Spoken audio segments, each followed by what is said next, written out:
하나님의 말씀은 사도행전 28장 23절에서 31절의 말씀입니다. 신약성경 237면에 있습니다. 사도행전 28장 23절에서 31절의 말씀입니다. 그들이 날짜를 정하고 그가 유숙하는 집에 많이 오니 바울이 아침부터 저녁까지 강론하여 하나님의 나라를 증언하고 모세의 율법과 선지자의 말을 가지고 예수에 대하여 권하더라. 그 말을 믿는 사람도 있고 믿지 아니하는 사람도 있어 서로 맞지 아니하여 흩어질 때에 바울이 한 말로 이르되 성령이 선지자 이사야를 통하여 너희 조상들에게 말씀하신 것이 옳도다. 일러스되 이 백성에게 가서 말하기를 너희가 듣기도 들어도 도무지 깨닫지 못하며 보기는 보아도 도무지 알지 못하는도다. 이 백성들의 마음이 우둔하여져서 그 귀로는 둔하게 듣고 그 눈은 감았으니 이는 눈으로 보고 귀로 듣고 마음으로 깨달아 돌아오면 내가 고쳐줄까 함이라 하였으니 그런즉 하나님의 이 구원이 이방인에게로 보내진 줄 너희 알라. 그들은 그것을 들으리라 하더라. 바울이 온 이태를 자기 셋집에 머물면서 자기에게 오는 사람을 다 영접하고 하나님의 나라를 전파하며 주 예수 그리스도에 관한 모든 것을 담대하게 거침없이 가르치더라. 아멘. 오늘도 함께 하시는 하나님을 찬양합니다. 이 땅에 하나님 나라를 이루어가는 지혜와 용기가 우리 모두에게 있어지기를 축복합니다. 우리나라 서울 경복궁 안에 향원정이라는 정자가 있습니다. 왕과 그 가족의 휴식을 취하는 공간으로 경복궁 후원, 아름다운 풍광 속에 안겨있는 상징적 대표 건물입니다. 고종이 1885년에 건립하였습니다. 동화 작가로 제가 기억하고 있는 정채봉 작가가 이 향원정을 소재로 예쁜 동화를 지었습니다. 그 내용은 이렇습니다.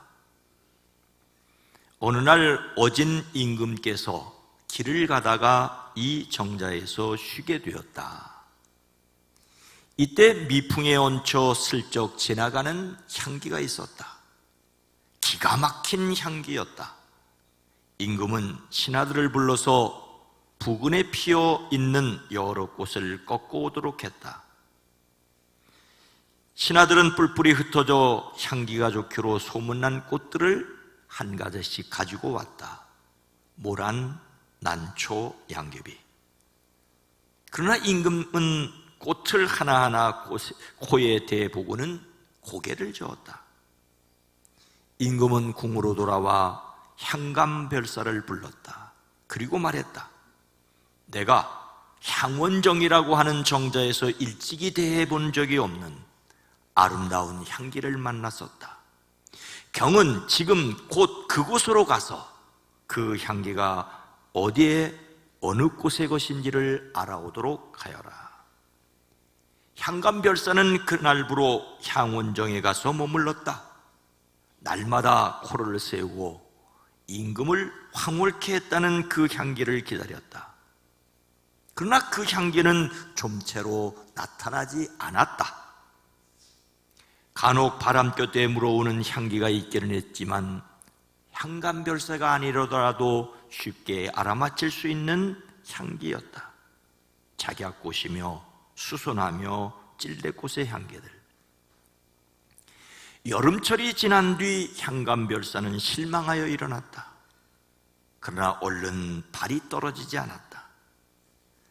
그는 시름 없이 기둥에 머리를 기대고 서서 먼 지평선을 바라보았다. 처마 끝의 풍경처럼 세상 만사를 놓아버리고 하늘가를 떠나가는 흰 구름을 마음에 실었다.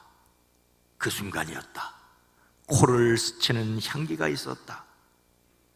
향감별사로서도 평생 처음 대해보는 아름다운 향기였다. 아, 이 향기가 임금님을 황홀하게 한 향기로구나. 향감을사는 임금님 앞에 돌아가서 아뢰었다. 그 향기는 화관이 크고 아름다운 꽃들의 것이 아니었습니다.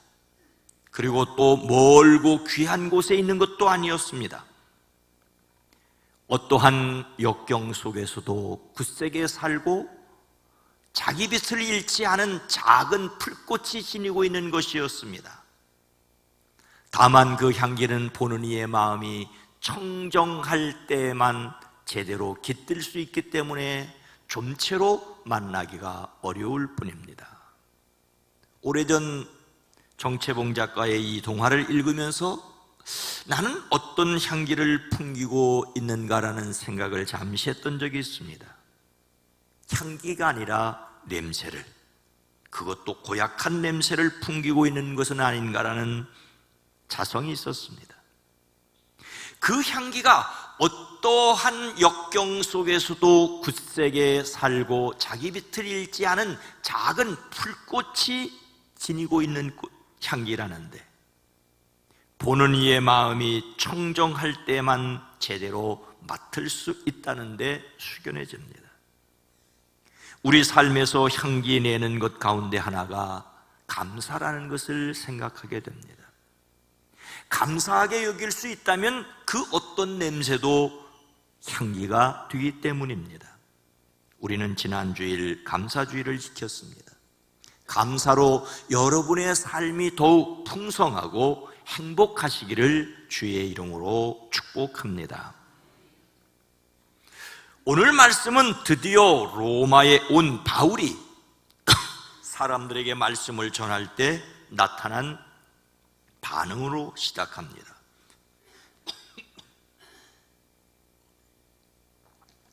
미안합니다. 24절과 25절 전반절 말씀입니다. 그 말을 믿는 사람도 있고 믿지 아니하는 사람도 있어 서로 맞지 아니하여.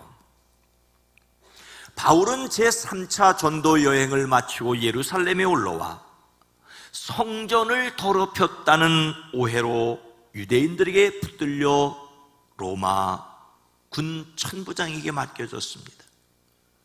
로마 총독들은 바울에게 가두어 두거나 죽일 죄 없다는 것을 알면서도 유대인들의 마음을 얻고자 가이사라 감옥에 이태나 2년이나 그냥 가두어 두었습니다. 로마 시민권자인 바울은 황제의 재판을 요청하였습니다. 그래서 재판을 받기 위하여 로마에 온 죄수 바울이었습니다. 로마에 들어갔을 때 그는 그를 지키는 병사 한 명과 함께 따로 지내도 좋다는 허락을 받았습니다. 그를 조사하였던 로마 유대 총독 베스도의 보고서 때문인지, 아니면 그를 로마로 호송한 백부장 율리오가 풍랑 중에서 보고 느낀 것을 보고했기 때문인지 자유롭게 지내면서 재판을 기다릴 수 있게 되었습니다. 바울은 이 기회를 놓치지 않았습니다. 로마에 도착한 지 사흘 뒤에 유대인 지도자들을 불렀습니다. 그들에게 나는 우리 결례와 조상들이 전하여 준 풍속을 거스른 일이 없다고 말합니다. 내가 이렇게 쇠사슬에 매여 있는 것은 이스라엘의 소망 때문이라고 자신의 입장을 피력합니다. 로마에 있는 유대인 지도자들을 만날 날짜를 정하였습니다. 많은 사람이 그가 머물고 있는 곳에 찾아왔습니다. 그는 그들에게 강론합니다. 강론하다는 말은 사람들이 눈으로 보고 귀로 들을 수 있도록 밖으로 드러내놓고 설명하는 것입니다. 바울은 자신이 믿는 바를 성경으로 풀어 자세히 설명하였습니다. 아침부터 저녁까지 그들에게 하나님 나라를 엄숙히 증언하였습니다. 하나님께서 그를 찾아와 만나주시고 그를 보내셔서 전도하게 하신 일들, 그가 보고 들었고 경험한 것을 그들 앞에서 증인으로서 말하였습니다.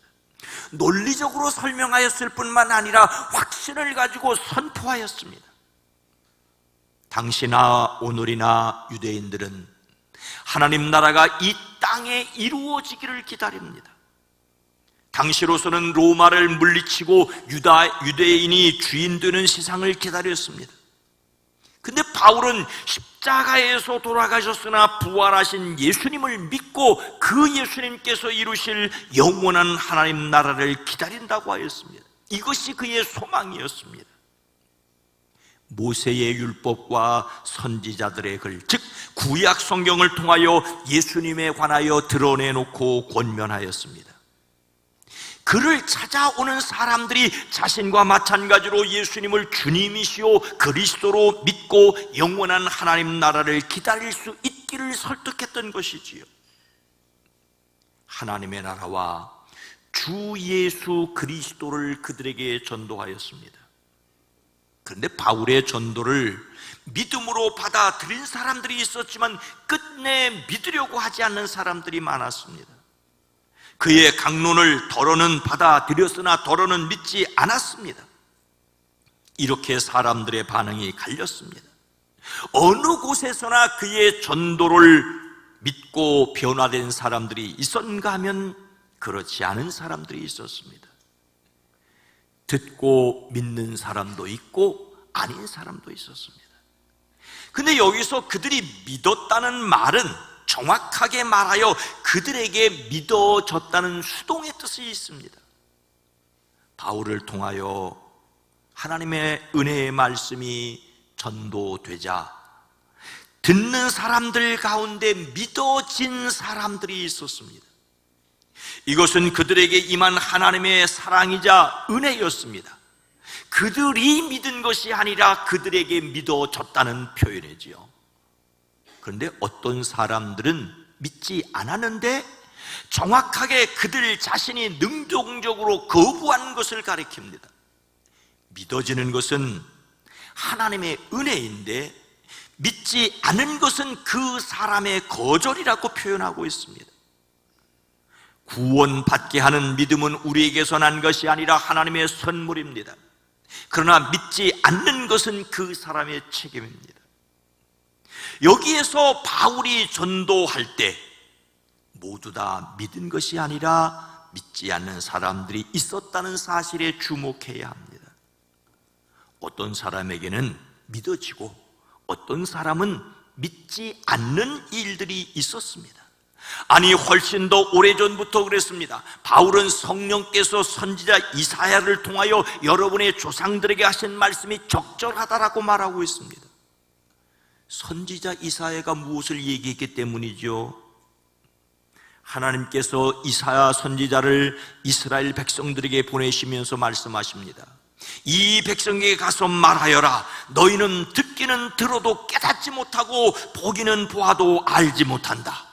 이 백성의 마음이 무디어지고 귀가 먹고 눈이 감기었다. 그런데 그들이 그렇게 된 이유가 뭐라고 말씀하십니까? 이는 그들로 하여금 눈으로 보지 못하게 하고 귀로 듣지 못하게 하고 마음으로 깨닫지 못하게 하고 돌아서지 못하게 하여 내가 그들을 고쳐주지 않으려 함이라고 말씀하십니다. 이 말씀을 깊이 곱씹어 보아야 합니다. 가서 말하라면서 듣지 않을 것이니 결국 듣지 않을 사람들에게 가서 말하라는 것입니까? 하나님은 정말로 그들이 듣지 않기를 원하셨던 것일까요? 사람들이 듣고도 깨닫지 못하는 것을 하나님께서 깨닫지 못하게 하셨다라고 말하는 것은 대단한 역설입니다. 그들의 마음이 완악하여 모세가 가서 이야기했음에도 불구하고 바로의 마음이 완악하여 듣지 않았던 것처럼 그들이 듣지 않을 것을 말씀하고 있습니다. 그들이 듣지 않은 것은 죄악으로 그들의 마음이 둔하였기 때문입니다.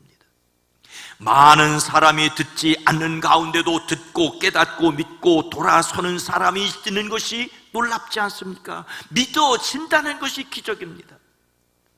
그러니 믿지 않고 거부하는 사람들이 있다고 실망하고 낙심할 일은 아닙니다.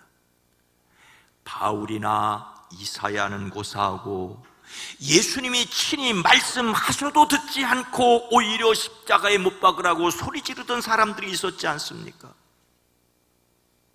우리의 전도를 듣고 어떤 사람이 예수님을 영접했다고 내가 한 일이라고 으쓱해할 일이 아닙니다. 다만 나 자신이 하나님께 쓰임받았음을 감사해야 할 뿐입니다. 반대로 전도해도 듣지 않는다고 너무 낙심할 필요도 없습니다. 예수님이 말씀하셔도 듣지 않는 사람이 있었으니 말입니다. 다만 우리는 그 사람들의 영혼을 불쌍히 여기는 안타까움을 잃지 말아야 합니다. 세상 모든 일에 이런 사람도 있고 저런 사람도 있습니다. 그래서 사도 바울은 듣고 믿어지는 사람도 있고 믿지 않는 사람도 있으니 어떻게 하였습니까? 30절 말씀입니다. 바울이 온 이태를 자기 셋집에 머물면서 자기에게 오는 사람을 다 영접하고, 바울은 로마에서 얻은 셋집에서 꼭 2해 동안 지냈습니다. 그 이후 내용은 성경에 기록되어 있지 않습니다. 다만 교회 전승에 의하면 바울은 2년 후 무죄로 석방되었습니다. 아직 네로 황제의 총기가 어두워지지 않았기 때문이었죠. 하지만 로마의 큰 화재로 큰 손실을 입게 되자 바울을 희생양으로 삼아 2번째로 가두었고 2번째 투옥에서 순교하였습니다. 오늘 말씀은 그 2번째 얘기가 아니라 첫 번째 투옥 때의 내용입니다. 바울은 그를 지키는 병사 한 사람과 함께 따로 지내도록 허락을 받았습니다. 셋집을 얻어서 그곳에서 만 2년 동안 지내면서 자기를 찾아오는 모든 사람을 맞아들였습니다. 이것이 바로 로마 제국이 그리스도의 국가가 되는데 시작점이었습니다. 복음을 듣고 믿는 사람도 있지만 믿지 않는 사람도 있었지만 이 일을 계속했다라고 하는 것입니다. 바울은 그곳에 머물렀습니다. 머물다는 말은 떠나지 않는다는 뜻이지만 상징적으로 꾸준히 인내하다, 계속하다는 뜻입니다.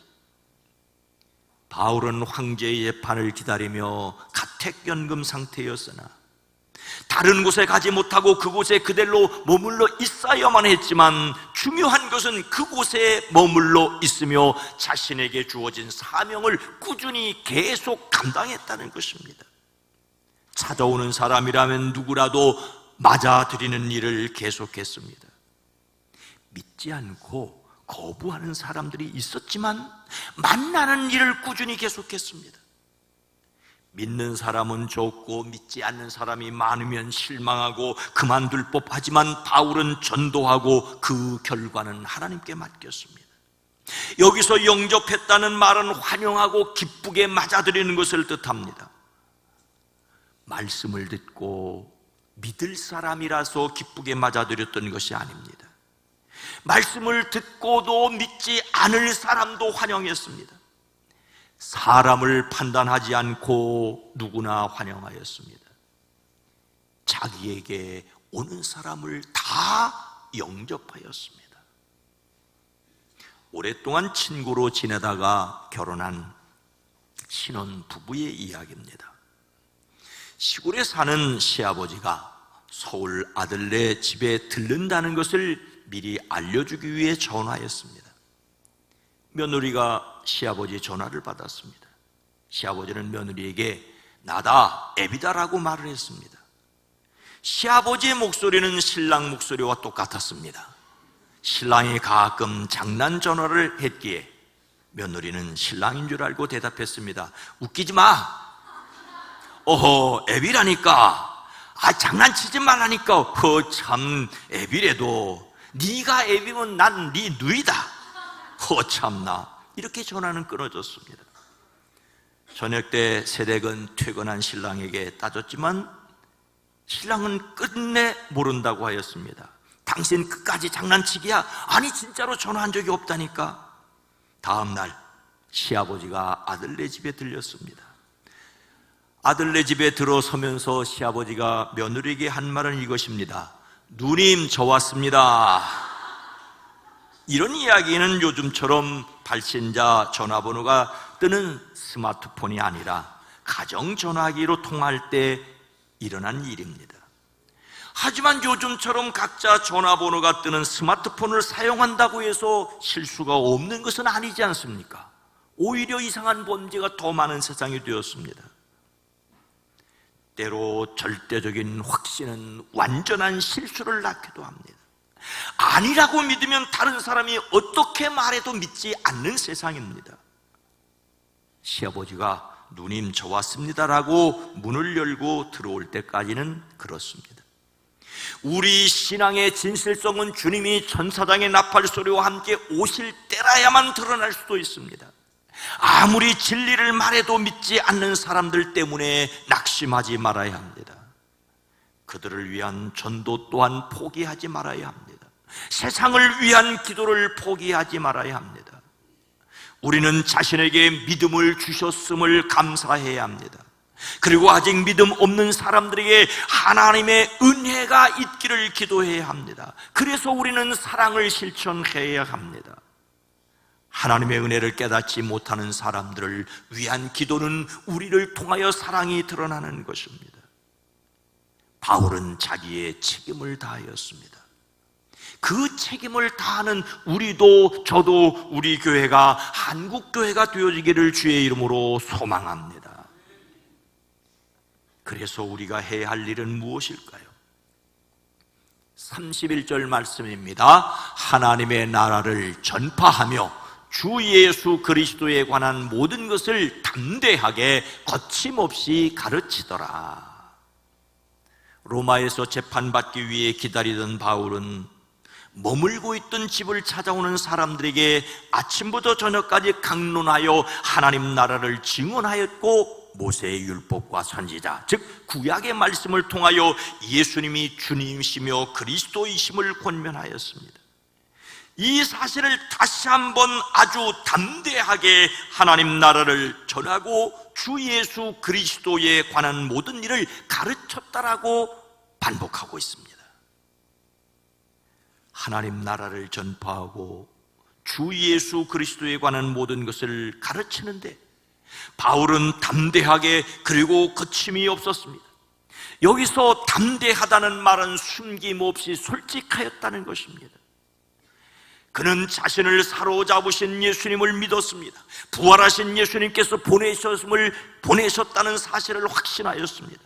그래서 그는 거침이 없었습니다. 거침없다는 말은 방해받지 않은 태도로 자유롭게 하는 것을 가리킵니다. 그는 그를 지키는 로마 군인과 함께 있어야 했습니다. 널찍한 저택이 아니라 새 집안에 머물러 있어야 합니다. 그러나 이런 것들이 그가 전도하는 것을 방해할 수 없었습니다. 불편하지 않았던 것이 아니라 불편함에도 불구하고였습니다. 자유로운 것이 아니라 자유롭지 못함에도 불구하고였습니다. 모두가 듣고 믿는 것이 아니라 듣고도 믿지 않는 사람들이 있음에도 불구하고였습니다. 그가 마음대로 여러 곳을 다니면서 전도할 수 있었던 것이 아니라 한 곳에 머물러 있어야 함에도 불구하고였습니다. 그의 마음에 기쁨이 있었기 때문에, 충만하였기 때문에 거침없이 담대하게 전도할 수 있었습니다. 이것이 사도행전 마지막 장 마지막 절입니다. 사도행전의 결론이지요. 사도행전의 주제는 오직 성령이 너희에게 임하시면 너희가 권능을 받고 예루살렘과 온 유다와 사마리아와 땅끝까지 이르러 내 증인이 되리라는 말씀입니다. 성령 받은 사람은 땅끝까지 복음을 듣도록 계속해서 전파해야 합니다. 하나님 나라와 주 예수님을 전도해야 합니다. 사도행전의 기록은 오늘 말씀으로 끝맺었지만 전도는 계속되어 사도행전 29장, 30장, 31장, 32장 해서 우리까지 왔고 세상 끝날까지 계속되어야 합니다. 예수님은 모든 민족을 제자 삼기 위해 가라고 말씀하십니다. 아버지와 아들과 성령의 이름으로 세례를 주라고 하십니다. 예수님께서 명령하신 모든 것을 사람들에게 가르쳐 지키게 하라고 하십니다. 그에 대한 보증은 단 하나, 볼지어다 내가 세상 끝날까지 너희와 항상 함께 있으리라는 것입니다. 우리는 예수님이 함께 계신 것을 믿습니다.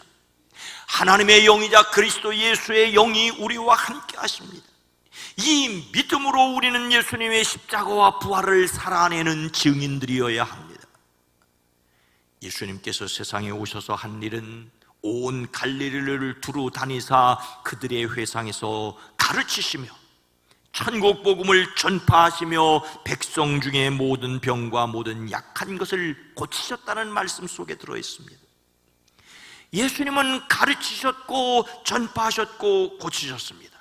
이를 토대로 교회는 가르치는 교육과 전파하는 선교와 고치는 봉사를 계속합니다. 선교와 교육 그리고 봉사는 교회의 새 기둥입니다. 바울은 로마에서 주로 전파하는 일과 가르치는 일을 계속했습니다. 일부러 고치는 일을 하지 않은 것은 아닐 것입니다. 이미 그는 여러 곳에서 예수님의 이름으로 병 고치는 일을, 구제금을 모아 예루살렘 교회를 돕는 일을 했습니다. 전파하는 일과 가르치는 일뿐만 아니라 고치는 일 역시 중요합니다. 예수님을 전하다가 실망하지 않기 위해서 우리는 함께 계신 성령을 더욱 의지하고 성령 충만을 사모하고 사명에 깨어있는 저와 여러분, 우리 교회가 되어지기를 주의 이름으로 축복합니다. 사랑하는 성도 여러분, 오래전 제가 처음 로마를 방문했을 때 바울은 이 로마에서 무엇을 보았을까라는 질문이 있었습니다. 누군가 바울이 그 로마에서 콜로세움을 보았을 것이라고 하였습니다. 그러나 조금만 생각해도 바울이 콜로세움을 보지 못했다는 것이 분명합니다. 이 콜로세움은 바울을 죽인 네로가 죽은 후에 베스파시아누스 황제가 착공했기 때문입니다. 바울이 죽은 후에 콜로세움은 건설되었습니다. 바울은 관광객으로 로마에 온 것이 아니라 황제의 재판을 받아야 하는 죄수였습니다. 아무리 자신을 지키는 병사 한 명과 따로 지내도록 허락되었지만 자유롭게 밖으로 도난할 수 없는 가택연금 상태였습니다. 자신의 셋집에서 누구라도 오는 사람을 만날 수 있었지만 사람들을 찾아가 만날 수는 없었습니다. 다만 바울은 아비오 가도를 따라 로마 시대로 들어왔고, 이 길은 2000년 전 길 바로 그대로입니다. 당시 황제인 네로의 재판을 기다렸기에 당시 행정 중심지인 포로 로마노를 통과했을 것입니다. 이곳은 당시에 가장 중요한 장소였습니다. 언론과 의사당과 신전과 공공기관들이 일상생활에 필요한 시설들이 바로 여기 있었습니다. 바울도 이곳 어느 곳에선가 재판을 받았습니다. 오늘날 로마 남쪽의 팔라티노 언덕에서 내려다 보이는 포로 로마의 유적이 굉장한 것을 볼 수 있습니다. 이 유적들 중에는 바울이 이곳에 오기 전부터 이곳에 있었던 것도 있었고, 바울이 순교한 후에 세워진 것들도 있습니다. 그러니 이 폐허 속에서 바울이 보았을 건물을 찾는 것은 쉽지 않습니다. 바울이 로마에서 보았을 건물을 찾는 것은 지적 호기심을 만족시킬 수 있지만 성경이 이야기하려고 하는 것은 아닙니다.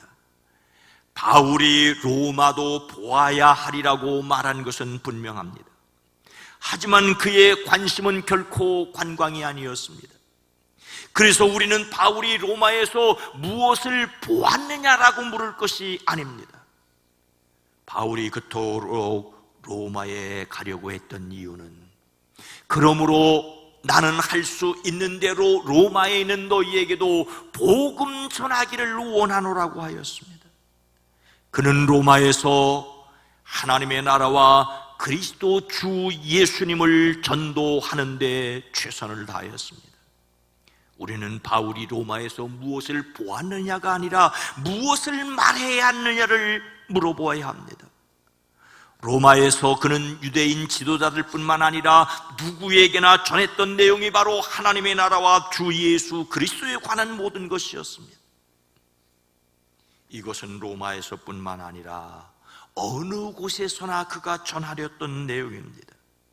하나님의 나라가 주 예수 그리스도를 통하여 이 세상에 들어왔고 믿는 사람들의 마음속에 이루어지고 임할 것을 전하였습니다. 바울의 전도 방법은 강론하고 증언하고 권면하고 전파하고 가르치는 것이었습니다. 그는 자신이 할 수 있는 모든 방법으로 예수님을 통하여 이루어지는 하나님 나라를 설명하였습니다.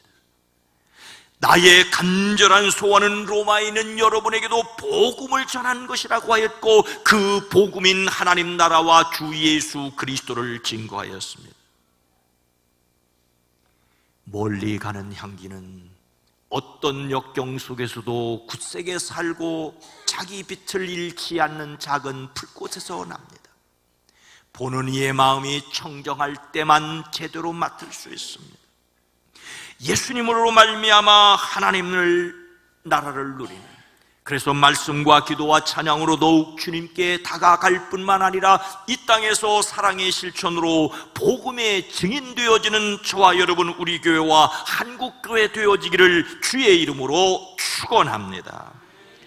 거룩하신 하나님, 자비로우신 주여, 화려하고 주목받는 꽃이 아니라도 자신의 자리에서 하나의 작은 들풀에 불과하다 할지라도 자신의 향기를 풍겨내는 우리 모두가 각자의 삶을 살아갈 수 있게 하옵소서.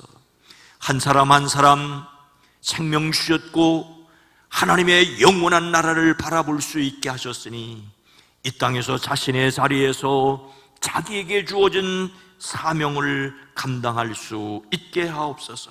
하늘의 지혜를 더하여 주시옵소서. 능력을 더하여 주시옵소서.